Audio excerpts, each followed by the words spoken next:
നമ്മോടൊപ്പം ശ്രീ എൻ ശ്രീകുമാർ ചേരുന്നുണ്ട്. ശ്രീ എൻ ശ്രീകുമാർ, പത്തനംതിട്ടയിൽ പി സി ജോർജിൻ്റെ ഒരു പ്രതീക്ഷ താൻ ജയിക്കും എന്നുള്ളതാണ്. കാരണം താൻ സ്ഥാനാർത്ഥിയായാൽ, പ്രഖ്യാപനമായിട്ടില്ല, പക്ഷേ പി സിയുടെ പേര് സജീവമാണ്. തോമസ് ഐസക്കിന് എന്താണ് പത്തനംതിട്ടയിൽ കാര്യമെന്ന് പി സി ചോദിക്കുന്നു. 15 വർഷമായി MP ആയിരുന്ന ആന്റണി അവിടെ ഒന്നും ചെയ്തിട്ടില്ല എന്ന് പറയുന്നു. മണ്ഡലങ്ങൾ അടിസ്ഥാനമാക്കിയുള്ള കണക്ക് പോലും പി സിയുടെ കയ്യിലുണ്ട് ഭൂരിപക്ഷത്തിന്റെ കാര്യത്തിൽ. താങ്കളുടെ നിലപാടെന്താണ് ഈ വിഷയത്തിൽ? അല്ല ശ്രീ രഞ്ജിത്തെ, ശ്രീ പി സി ജോർജ് ഇപ്പൊ BJPയുടെ നേതാവാണ്. അപ്പൊ അദ്ദേഹം ശബരിമല ഉൾപ്പെട്ട പത്തനംതിട്ട ജില്ലയിൽ BJPയുടെ പ്രഖ്യാപിത ഹിന്ദു താല്പര്യങ്ങളൊക്കെ വെച്ചുകൊണ്ട് അദ്ദേഹം ജയിക്കുമെന്ന് അദ്ദേഹത്തിന് പറയാനുള്ള സ്വാതന്ത്ര്യമുണ്ട്. അത് അംഗീകരിച്ചു കൊടുക്കുക. ആന്റണി 15 വർഷമായിട്ട് എന്ത് ചെയ്തു എന്ന് അദ്ദേഹം ചോദിക്കുമ്പോൾ അത് ജനങ്ങൾ ഉത്തരം കൊടുത്തിട്ടുണ്ട്. 15 വർഷം എന്ന് പറഞ്ഞാൽ 3 ടേമായിട്ട് ആന്റണിയെ ജയിപ്പിക്കുന്നത് ആന്റണി എന്തെങ്കിലും ചെയ്തുകൊണ്ടായിരിക്കുമല്ലോ. വെറുതെ ജയിപ്പിക്കുമോ? ഇല്ലല്ലോ. 3 ടേമാ, 15 വർഷം നിസ്സാരമല്ല. അത് ജനങ്ങളാണ് ജയിപ്പിച്ചത്. അപ്പൊ ജനങ്ങൾ എന്തുകൊണ്ട് ജയിപ്പിക്കുന്നു എന്നുള്ളത് പി സി ജോർജിന് നന്നായിട്ട് അറിയാം. കാരണം അദ്ദേഹം പൂഞ്ഞാറിൽ MLA ആയിരുന്ന ഒരാളല്ലേ. സ്വതന്ത്രനായി മത്സരിച്ച് 3 മുന്നണികളെ തോൽപ്പിച്ച് ജയിച്ച ഒരാളല്ലേ.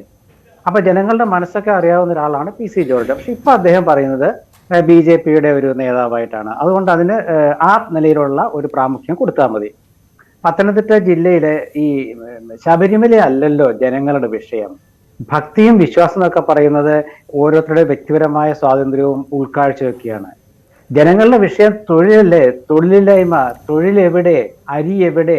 പണ്ട് ചോദിച്ചിരുന്നു അരി എവിടെ, പണി എവിടെ സർക്കാർ എന്ന്. ഇന്ന് തിരിച്ചു ചോദിക്കുകയല്ലേ, അരിയില്ല, ജോലിയില്ല. ഈ പണി എന്നുള്ളതിന് പകരം അത് നമ്മൾ കുറച്ചുകൂടെ ആധുനിക രീതിയിലേക്കായപ്പോൾ അത് IT യുഗമായി, തൊഴിലായി, പ്രൊഫഷണലിസമായി. അപ്പൊ കുട്ടികൾക്ക് തൊഴിലില്ല. എത്ര കുട്ടികൾ കേരളം വിട്ടു പോകുന്നു, പ്രത്യേകിച്ച് പത്തനംതിട്ട ജില്ല. പണ്ടേ തിരുവല്ലയിലുള്ളവർ ഒരുപാട് പേര് വിദേശത്ത് പോയവരാണ്. ഇപ്പൊ നോക്കൂ, ഇപ്പൊ കേരളത്തിൽ വിടുകയാണ് യുവാക്കളെ. എന്തുകൊണ്ടാ കാരണം? തൊഴിലില്ല. അപ്പൊ തൊഴിലിനാണ് പ്രാധാന്യം. അപ്പൊ തൊഴിൽ കിട്ടാൻ വേണ്ടി അവർ ശബരിമല ശാസ്താവിനോട് പ്രാർത്ഥിക്കുമ്പോഴേ ശബരിമല അവരുടെ മനസ്സിലുള്ള വിഷയമായിട്ട് വരുന്നുള്ളൂ. അതിനു മുമ്പ് എഴുന്നേറ്റ് നിൽക്കാനുള്ള അരിയാഹാരം കഴിക്കണ്ടേ? റേഷൻ കടകളുടെ അവസ്ഥ എന്താണ്? സപ്ലൈകോയുടെ അവസ്ഥ എന്താണ്?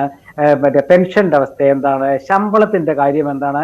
ഇതൊക്കെ ആലോചിക്കണം. അവിടെയാണ് ശ്രീ ജോർജ് പറഞ്ഞ ഒരു കാര്യത്തോടെ ഞാൻ യോജിക്കാം. അവിടെയാണ് നമ്മുടെ തോമസ് ഐസക് വരുന്നത്, മുൻ ധനകാര്യമന്ത്രി.